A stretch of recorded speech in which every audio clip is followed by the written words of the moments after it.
Are you struggling with pricing your membership? You're not alone. Pricing your membership can feel overwhelming, but getting it right can be the key to a thriving membership. Today, I'm going to share the top 6 strategies to help you find a price that works for you and your members.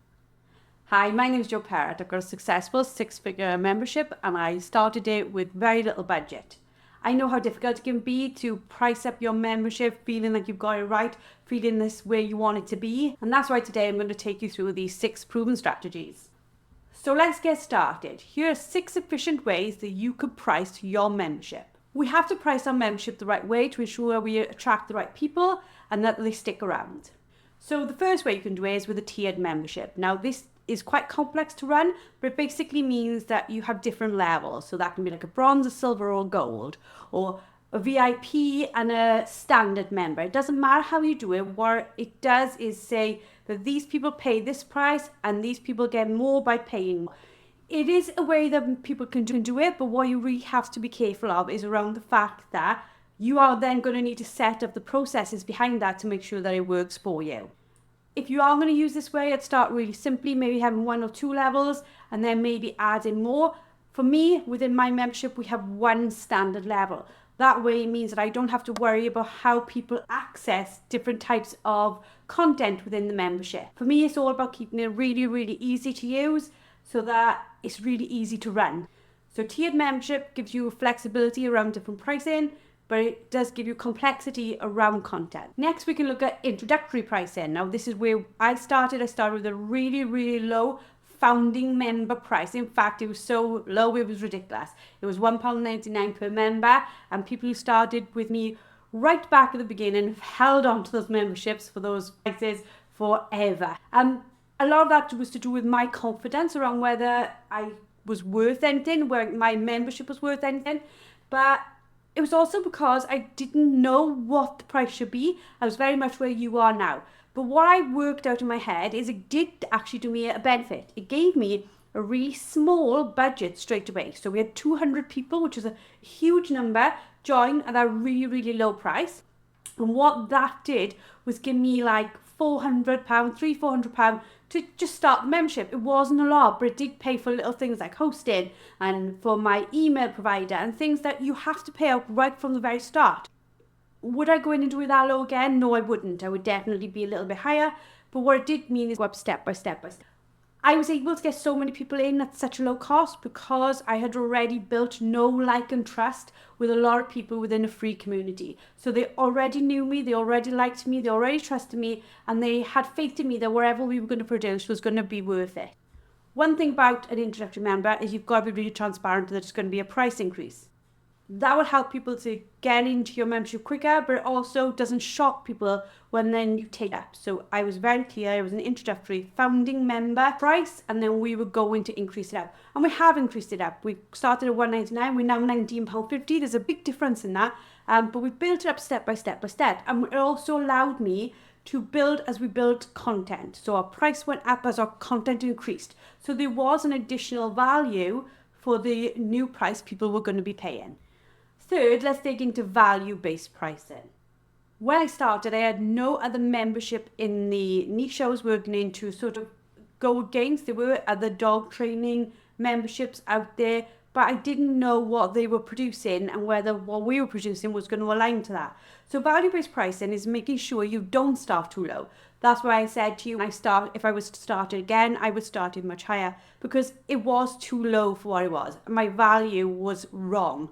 Also, with value-based pricing, it's what the market would believe is the right price. And what I mean by that is if you're going too low, people can believe that it's not worth anything. That's definitely not a place you want to be. You want people to see there is value in the membership and the content that you're creating.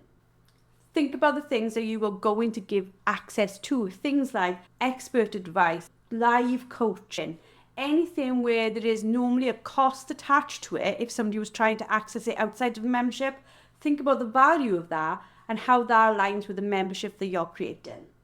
Ask yourself the question, what is my solution worth here? So at £19.50 right now, our membership is very much an attractive proposition for people who are maybe paying £45 for an hour's training. We're half the price, but we've still got the same expertise involved. so people can look at that. So think about, what is it that I'm giving and what would that be worth if somebody was trying to access it outside of my membership? Our fourth thing is competitor analysis. So like I just mentioned to you, there were people outside who were doing dog training memberships, but they didn't really align to what we were doing. Think about that. What are your competitors, if there are competitors in your niche, and what are they charging? Are they charging a lot more than you're planning on charging? Are they charging a lot less than you were planning on charging?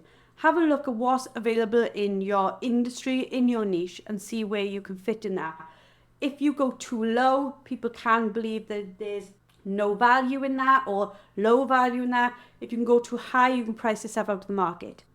The one thing about going low first means you can always go up. It is very difficult within a membership to go high and then come back down.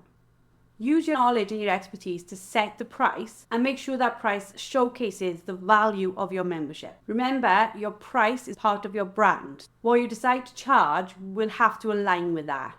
Our fifth point is all around psychological pricing. People, as we've just discussed, tend to decide if something's worth it depending on what it costs.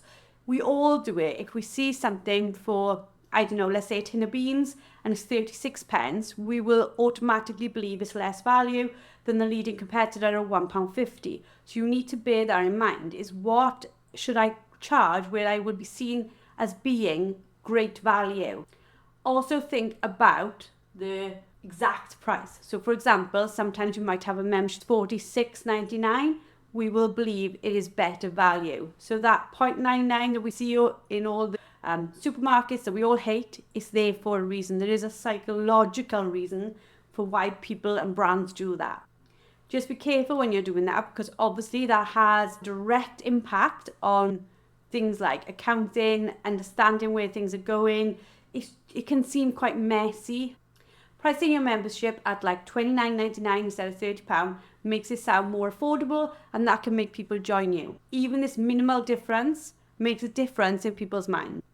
Be careful when you're doing this to be really transparent and really authentic about what you're doing, because people never like to feel like they're being trapped. Our last model to look at is the frequency of payment. So that can be, you can charge monthly, you can charge weekly, you can charge annually. Offering different types of frequency of payment can really help members, especially if you do things like a trial where there's a 7-day cost leads into a monthly cost, or 7-day trial cost leads into an annual cost. This sort of like a little bit of a try before you buy type of section. Monthly payments tend to appeal to those who want flexibility around payment and also control of their membership, where they don't want to sign up for something for a year just in case they want to stop it after a month.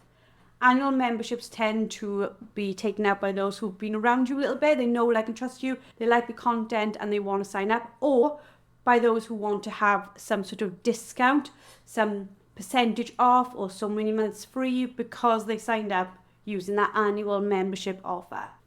So there you have it, 6 different ways that you can price your membership starting today. You've got your tiered pricing, your introductory offers, your value-based models, your competitive analysis, your psychological pricing, and our subscription option.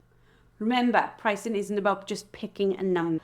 It's about trying to work out the value of your membership as it starts and as it grows. I'd love to know which of these strategies you think will work for you, or how you're going to use this information to change your strategy going forward.